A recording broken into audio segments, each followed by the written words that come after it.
charter of demand pibasi ain na yadaba khara khak yawdu natana ayamba loina yagre en thambigre asi matakta mu akhoi gi lekhidreba laibak thibada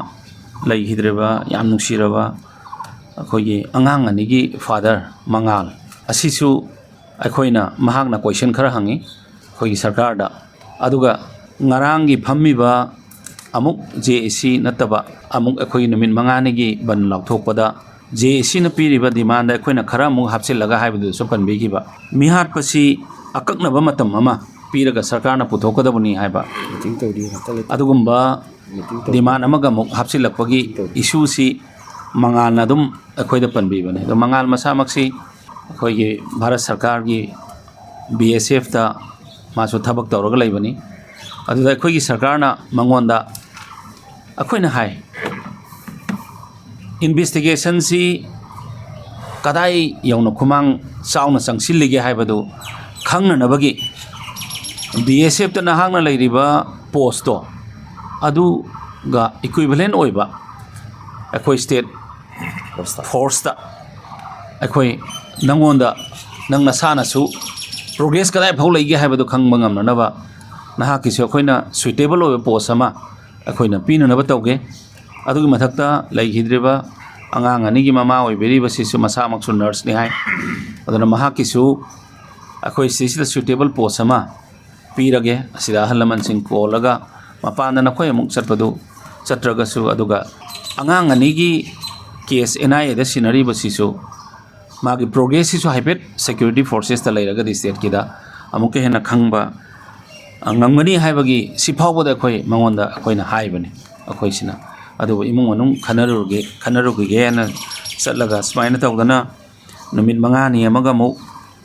khoi tongan ba group kharaga tawraga da JAC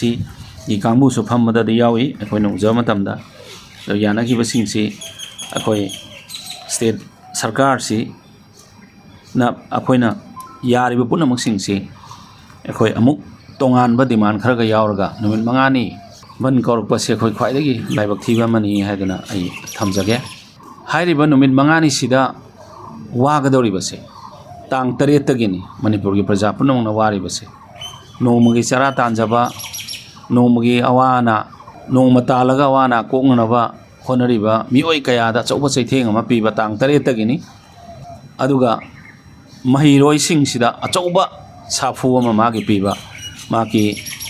academic career si sista chokpa disturbance ama piba sina koi hayeng future da achauba akai ma mala kadauba aduda natana farmer sing se maruina farmer telephone tawre koi da so farmer sing se kadang kai numita ban hangadoino mamanga net hangringa da kai numita net hangbi gani haigana business tawjaba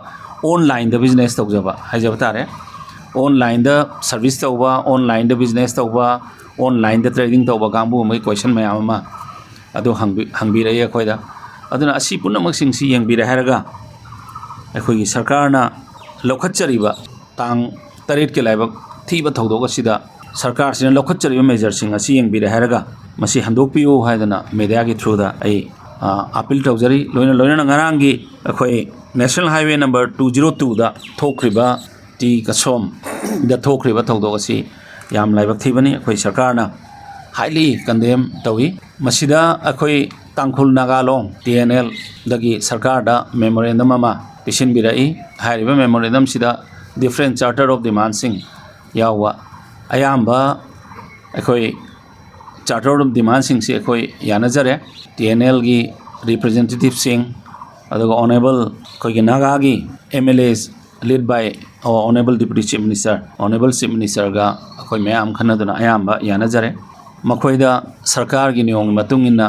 leikidraba laibak thibadagi leikidraba mioi anida compensation piba asokpa singda makoi gi laing bagi damakta koina sarkar na pifam thokpa senthang sing pina nabagi akoi yana jare sida ina thamjaningma mana akoi ayam root sing sida koina thamjari ba security central forces sing deploy tawri basi punna manipur da lairi basi 272 company akoi sida lai CPF Central Paramilitary Forces sing si ado election na maram oiraga khoi dagi hujik phawada total de inducted withdraw tawri base hujik phawada 88 company ma withdraw tawreeba. Another 15 CRPF company amaga withdraw tawgani haibirakpani 103 company se akhoi withdraw tawgadauba aduba akhoi honorable chief minister na kanna haibibadagi union home minister na already withdraw tawhibana tawre tawhudriba singsi akhoi da retain tawraga laigani akhoi da retain tawhudorisi